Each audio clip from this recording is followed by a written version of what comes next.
35,000 रुपये तोला कम हुआ है। सोने को और कम होना चाहिए। असल हाथी जैसे स्टील मिल है, रेलवे है, पीए, ये वापडा, ये जब 22 कैरेट का काम करते हैं और जो 17 और 16 और 18 कैरेट का 50 काम साल से करते ऊपर हो गए जी। मेरे दादा ने मतलब किया था, दादा के दादा भी कर रहे थे। शॉप बनी थी वो मेरे वालिद ने की। यहाँ की मस्जिद है न्यू सराफा बाजार में। अगर ना हो तो बेहतर नहीं है, जिस तरह आर्मी चीफ साहब काम कर रहे हैं मुल्क की बेहतरी के लिए। मैं तो कहता हूँ जो इलेक्शन ना हो, तजावुज़ात माफिया ने कब्जा कर लिया है तो सब लोग, कोई मनी रोड जा रहा है, कोई इस्लामाबाद जा रहा है, माजा हुआ है। अल्लाह की बहुत रहमतें हैं, ये मुल्क बना है तो हम आज ना पुरवकार जिंदगी गुजार रहे हैं। हमें इस मुल्क के लिए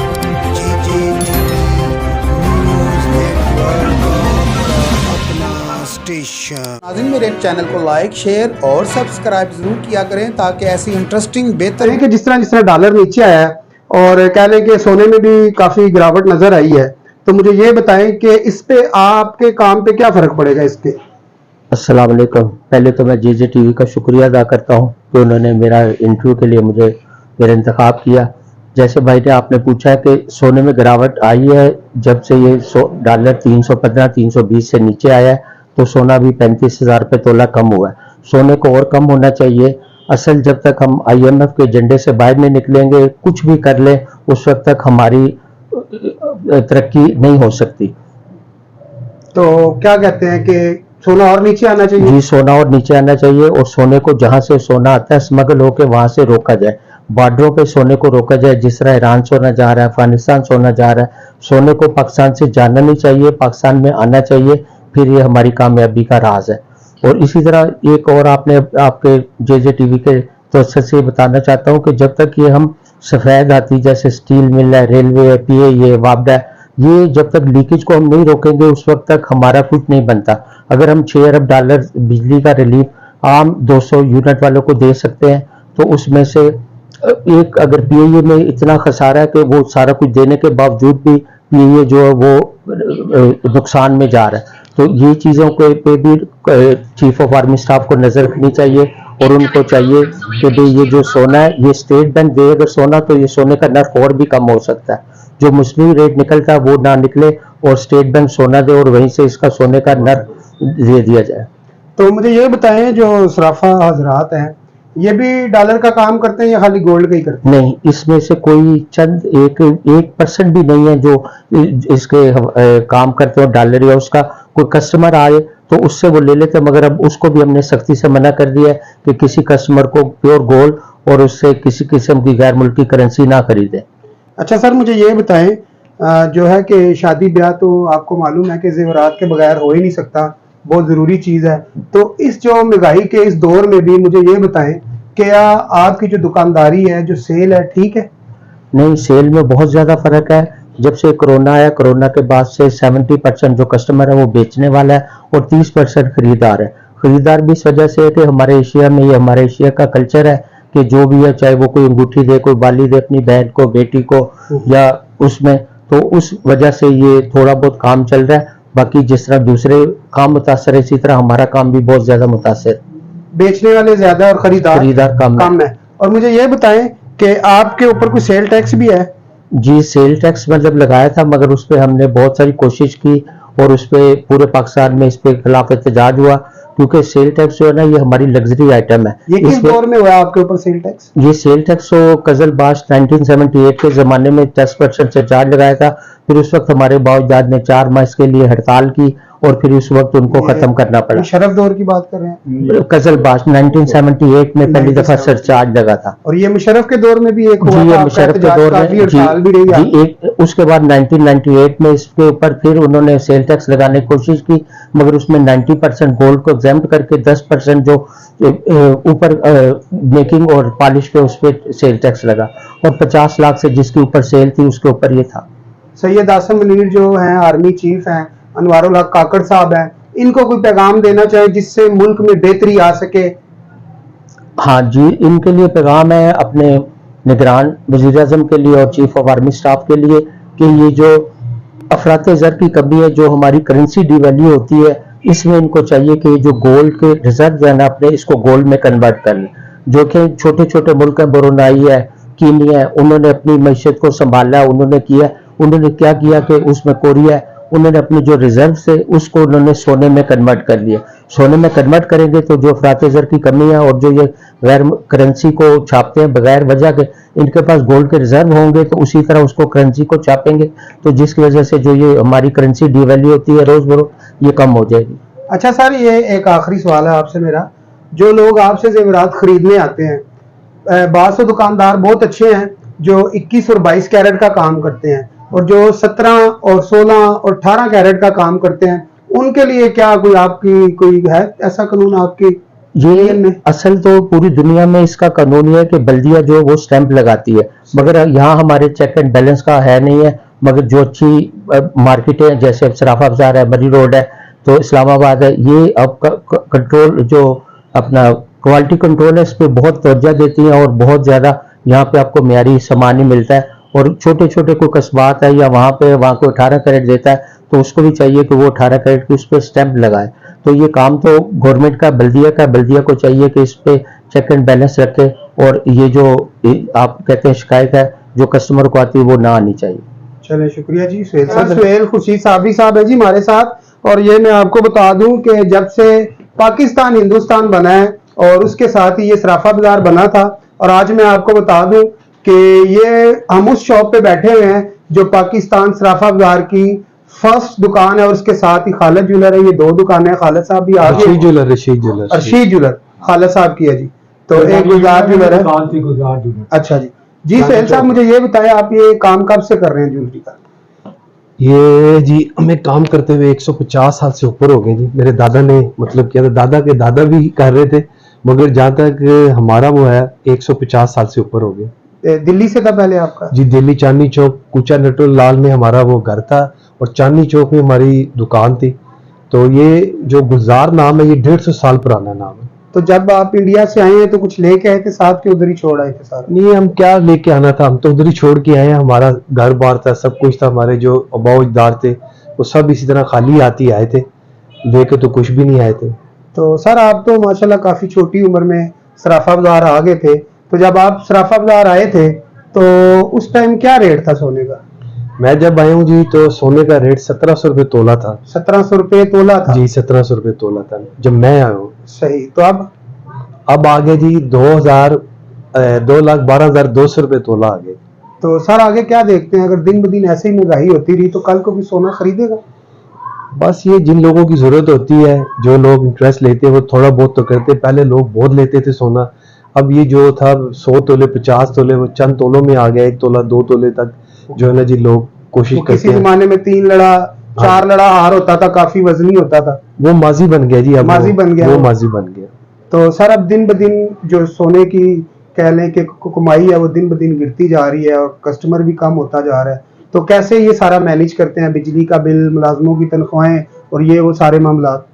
बस अल्लाह करता है जी, हमने क्या करना, हम तो बैठे अपनी ड्यूटी दे रहे हैं, अच्छे दिनों का इंतजार कर रहे हैं कि अल्लाह करे मुल्क पाकिस्तान पे खुशहाली आए, यहाँ तरक्की हो। हम तो जो है ना जी लुटे पुटे आए थे हिंदुस्तान से, हमारे अबाउजदार ने बड़ी कुर्बानियाँ दी हैं इसको हासिल करने के लिए। हमारा जो सारा सिस्टम था हिंदुस्तान दिल्ली में था, तो पाकिस्तान से उसकी मोहब्बत जो है ना हमें हमारे बुजुर्गों को यहाँ ले आई। सब कुछ हमारा था जो हमें छोड़ के तो इधर आना पड़ा है। हम तो दुआ गो हैं अल्लाह पाक पाकिस्तान को तरक्की दे, यहाँ पे खुशहाली आए और दिन दुगनी रात चुगनी तरक्की हो। पाकिस्तान की जो अवाम है सर, जिस तरह दिन ब दिन महंगाई हो रही है और खुदकुशियां भी हो रही हैं, लोग मुल्क छोड़ के जा रहे हैं, आपने कभी ऐसा सोचा कि मुल्क छोड़ के चला जाऊं? सर क्या सोचना है, हम तो इस मुल्क के साथ मोहब्बत करते हैं। हमारे मतलब माँ बाप की जो है ना यहाँ कब्रें हैं, हमने किस तरह छोड़ना है जी इसको। हम तो इसके लिए दुआ करते हैं हर नमाज के बाद, अल्लाह इसको तरक्की दे, अल्लाह इसको मतलब जो है ना फलता फूलता हुआ जो है ना हमें दिखाए। कभी आपने अपने बच्चों को कहा हो कि बेटा बाहर ऐसा कोई बंदोबस्त करो या कोई बिजनेस करो या ऐसा कुछ? सोचे तो बहुत सारी आती हैं, बहुत सारी सोचें आती हैं, बस अल्लाह की तरफ देख रहे हैं। अल्लाह ताला जो है ना इस मुल्क के लिए जो है ना बेहतर करे और बेहतर हो। अच्छा सर, आपके पास कोई कह लें कि ये सराफा बाजार का कोई ओहदा भी है? होता है जी, बस पुराने मेंबर है, बस यही होता है। सबसे पुरानी शॉप हमारी है गुलजार ज्वेलर के नाम से। सराफा बाजार के जो बानी हैं मेरे वालिद साहब थे जी, मियाँ खुर्शीद अहमद साबरी साहब, उन्होंने इस बाजार को आबाद किया है। तो वो इसके बानी थे। यहाँ का यूनियन ऑफिस मेरे वालिद ने बनाया, यहाँ पे कंडा शॉप बनी थी वो मेरे वालिद ने की, यहाँ की मस्जिद है न्यू सराफा बाजार में वो मेरे वालिद साहब ने जो है ना उसकी तामीर में बड़ा हिस्सा लिया है। तो बस इसी तरह है सर। चलिए वालेकुम तारक हफीज भट्टी, अंजुमन ताजरान, न्यू सराफा बाजार। सर मैं आपको महंगाई का क्या बताऊं, महंगाई वगैरह कोई नहीं हमारे मुल्क में। अल्लाह हमारे मुल्क के ऊपर बहुत करम किए हुए हैं, हमें तमाम मौसम दिए हुए हैं, तमाम फसलें दी हुई हैं। सिर्फ हम डिसिप्लिन पैदा कर लें तो ये मुल्क यकीन करें पूरी दुनिया का नंबर 1 मुल्क बन सकता है। हमारी बेसमेंटों में इतना पैसा पड़ा हुआ है, इतना सोना पड़ा हुआ है। ये चीफ ऑफ आर्मी स्टाफ को मैं सलूट करता हूँ, अनवर काकर साहब को। अगर ये बेसमेंटों में से जाके छापे मारे इस्लामाबाद और रावलपिंडी और कराची और इन बेसमेंटों में से छापे मारे तो अरबों डॉलर और अरबों रुपया मिल सकता है और टनों सोना मिल सकता है और हमारा मुल्क बिल्कुल IMF से आज़ाद हो सकता है। हम अपना कर्जा उतार के खुद अंसारी की जिंदगी गुजार सकते हैं। हमारी कौम बहुत अच्छी है, हमारे लोग बहुत मेहनती हैं, हमारा मुल्क बहुत अच्छा है। तो हमें चाहिए मिल के अपने कौम और मुल्क के लिए कुछ करें। और मैं ये जनरल साहब जो आए हैं आसिफ मीर, वे हाफिज कुरान है, मुझे इससे उम्मीद है कि ये मुल्क को इंशाल्लाह ताला बुलंदियों तक लेके जाएगा और ये मुल्क इंशाल्लाह ताला पाकिस्तान जो मुल्क है ये दुनिया में सबसे ऊंचा नाम पैदा करेगा और ये इंशाल्लाह ये तरक्की करेगा और हमारी अवाम खुशहाल होगी और गुर्बत का खात्मा होगा। हम इंशाल्लाह ताला जरूर तरक्की करेंगे और सही मंजिल हासिल करेंगे अगर हमारी नीयत ठीक होगी तो। मुझे ये बताएं कि जो अभी सियासी पार्टियां हैं वो कह रही हैं इलेक्शन करवाएं। इलेक्शन का जो तखमीना है वो है 37 अरब रुपया। 37 अरब रुपया बहुत बड़ी रकम है।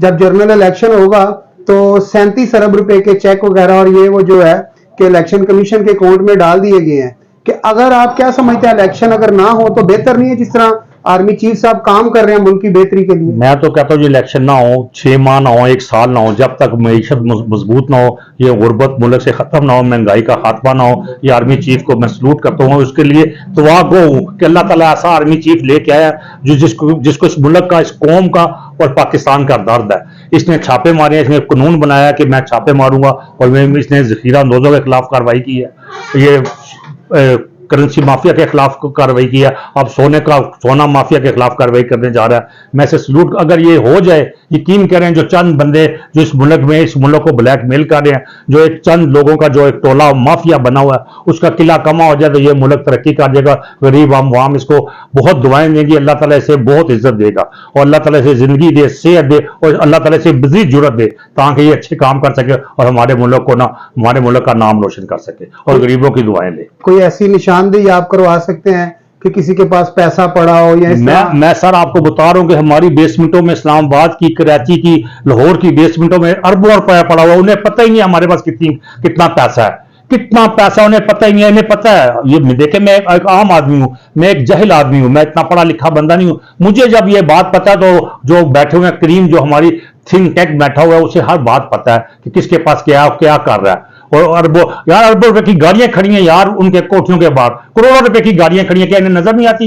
पहले एक अफसर साइकिल लेते हुए डरता था कि यार ये सरकार पूछेगी कि साइकिल कहां से आई। अब करोड़ों रुपए की गाड़ियां उनकी कोठियों में खड़ी हैं, करोड़ों रुपए के घरों में वो रहते हैं, कोई पूछने वाली नहीं है, कोई कानून ही नहीं है, डिसिप्लिन ही नहीं है। जब तक हम कानून और डिसिप्लिन और अल्लाह के कानून और अल्लाह और नबी के अगर बात पे अमल नहीं करेंगे तो ये मुल्क कोई भी तरक्की नहीं कर सकता। हमेशा तरक्की होती है कानून की अमलदारी से। कानून की पासदारी होगी तो ये मुल्क और ये कौम तरक्की करेगी। अगर हम कानून की पासदारी नहीं करेंगे ये मुल्क और कौम कभी तरक्की नहीं कर सकती।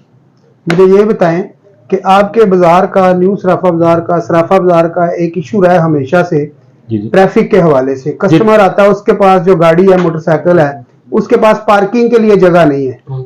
सब गाहक जो है मरी रोड पे अटक जाता है, मरी रोड से चीज लेता है। अब जिस तरह अभी सुहेल साहब बता रहे थे 2 लाख कुछ हजार रुपए तोला है, तो जिसने 10-12 तोले लेना है 20-25 लाख का, तो वो इधर आएगा बाजार में? सर आपने इतना अच्छा सवाल उठाया, ये हमारे दिल को आपने हमारे जो जख्म है दिल के ये आपने छेड़ दिए हैं सर। अगर तजावजात का खात्मा हो जाए और लोग इजी अप्रोच करके हमारी दुकानों तक रसाई हो तो यकीन करें हमारे कारोबार बहुत तरक्की करे, हमारा जो आम दुकानदार है वो बहुत तरक्की करे। अब क्या हो रहा है कि शहरों में तजावजात माफिया ने कब्जा कर लिया है तो सब लोग, कोई मनी रोड जा रहा है, कोई इस्लामाबाद जा रहा है, कोई सदर जा रहा है, शहर की तरफ कोई रुख नहीं करता। हालांकि मेन ये रावलपिंडी शहर ये राजा बाजार से शुरू होता है सर, ये बुनियाद है रावलपिंडी की। अब तो ये इतना फैल चुका है, क्यों फैल गया कि लोगों को इधर आने के लिए रास्ता ही नहीं है। हम लोग इधर पैदा हुए हैं, अब बूढ़े हो गए हैं, हमें रास्ता नहीं मिलता, तो वो आम गाहक कैसे आएगा? हम अपनी मोटरसाइकिल गाड़ी नहीं ला सकते तो आम गाहक कैसे लाएगा सर? हमें ना तजावजात माफिया का और तजावजात का खात्मा करना होगा। हमें मिलजुल के इस मुल्क की तरक्की, इस बाजार, इस रावलपिंडी शहर की तरक्की के लिए काम करना होगा। कोई सियासी बंदा के ये काम नहीं करेगा, सब अपने पेट भरते हैं। यकीन करें इनके पेट इतने बड़े हैं कि कब्र की मिट्टी इनके पेट भरेगी। ये गरीब लोग थे, ये इन्होंने सियासत की, उसमें सियासत भी है, ये बन गए, लीडर बन गए, अरबों रुपया अल्लाह ने इनको दे दिया, लेकिन इनकी भूख खत्म नहीं हुई सर। इनकी भूख जो ना कब्र की मिट्टी मैं समझता हूँ खत्म। इंसान वही बड़ा होता है जो कनात से जिंदगी गुजारता है, जो अल्लाह का शुक्र बजा लाता है, वही इंसान बड़ा है। नबी पाक ने कहा कि जो इंसान कनात करता है वो मेरे नजदीक, अल्लाह के नजदीक वो बहुत बड़ा इंसान होता है। इनके तो इतने बड़े पेट है सर, इन्होंने वो हवेलियां बना ली, मुरब्बे ले लिए, सब कुछ ले लिया, कोठियां ले ली। आपको पता नहीं क्या ये दुनिया को फतह करना चाहते हैं, तो दुनिया को आज तक किसी ने फतह नहीं किया। अल्लाह का ये हुक्म है, फरौन ने भी नहीं फतह किया। अच्छा तो सर, एसी डीसी मजिस्ट्रेट जी। अभी काफी दिनों से ऑपरेशन हो रहा है राजा बाजार और कमर्शियल मार्केट, मरी रोड, तो इनके जाने के बाद फिर वो ठेले लग जाते हैं। यकीन मैंने करें, देखा है आपके बाजार में तो कोई ऐसे वो ठेलों वाला सिलसिला नहीं है। जो आपके बाजार में रश है वो है साइकिल, मोटरसाइकिल, दुकानदार गाड़ियां लेके आते हैं। अब तो मेरा ख्याल है काफी दुकानदार हैं जो गाड़ी नहीं लाते, मोटरसाइकिल पे आते हैं। ये ना इन्होंने ना अपना थोड़ा ये अभी ये चंद हफ्तों से ना ये चीज मैंने देखी है। 12 में कभी तजावजात खत्म नहीं हुई, लेकिन अब तजावजात खत्म हो चुकी है, तकरीबन 90% खत्म हो चुकी है। राजा बाजार से 90% तजावजात खत्म हो। मैं इनको दुआएं देता हूँ। अब हमारी माएँ बहनें, हम लोग आसानी से अप्रोच कर रहे हैं अपने घरों में, बाजारों में। लेकिन ये वाकई आपकी बात है, जब ये लोग बदली हो जाएंगे तो फिर सिस्टम पर आना आ जाएगा सर, फिर बत्ता माफिया आ जाएगी। लोगों की मौजूदगी में ये मैंने मरी रोड पे कवरेज की थी, नादरा ऑफिस के आगे। जी। अली इमरान है मजिस्ट्रेट, वो जी। मेरा ख्याल है उसने 10 मिनट पहले ठेले उठाए हैं और 10 मिनट के बाद ऊपर से घूम के आए हैं। हम सब मीडिया साथ थे उनके। जी। तो वो ठेले फिर लगे हुए थे 10 मिनट के बाद। मैंने आपको भाई पहले बताया कि जो तजावजात माफिया वो बहुत स्ट्रांग है। हम जो ताजर बरादरी है और शरीफ लोग हैं, हम कमजोर है, कानून कमजोर है, तजावजात माफिया बहुत स्ट्रांग है। आप कैसे कमजोर हैं? मुशर्रफ दौर में मुशर्रफ ने आपके ऊपर सेल टैक्स लगाया था। उस वक्त पूरा पाकिस्तान ये कह रहा था कि दुनिया में अगर कोई यूनियन मजबूत है तो वो सराफा यूनियन है। आप लोगों ने सेल टैक्स के फॉर्म नहीं लिए थे और यहाँ पर डट गए थे। ये जिस दुकान पे मैं बैठा हुआ हूँ, यहाँ के कह लें कि जो सुहेल साहब के बड़े भाई हैं वो पढ़ गए थे आर्मी ऑफिसर को कि भाई हमने नहीं ये लेने। बिल्कुल सही बात है।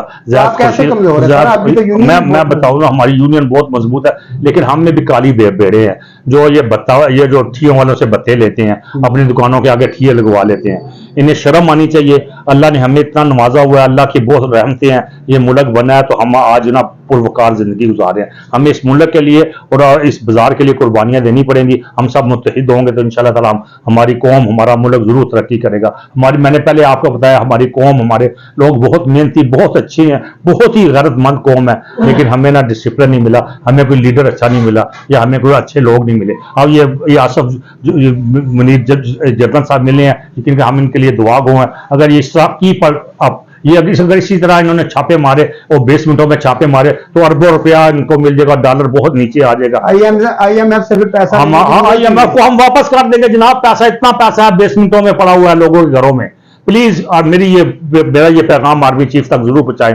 मैं उन्हें सलूट करता हूं। अल्लाह ताला ने जिंदगी दे, अल्लाह ताला ने बहुत नेमतों से नवाजे, अल्लाह ताला ने बहुत, रबी अव्वल का महीना है, नबी पाक का ये आमद है, तो अल्लाह ताला उन्हें ना बहुत इज्जत दे। बस मैं यही शुक्रिया जनाब, शुक्रिया जी, उनके लिए दुआ करूं। शुक्रिया, अल्लाह हाफिज।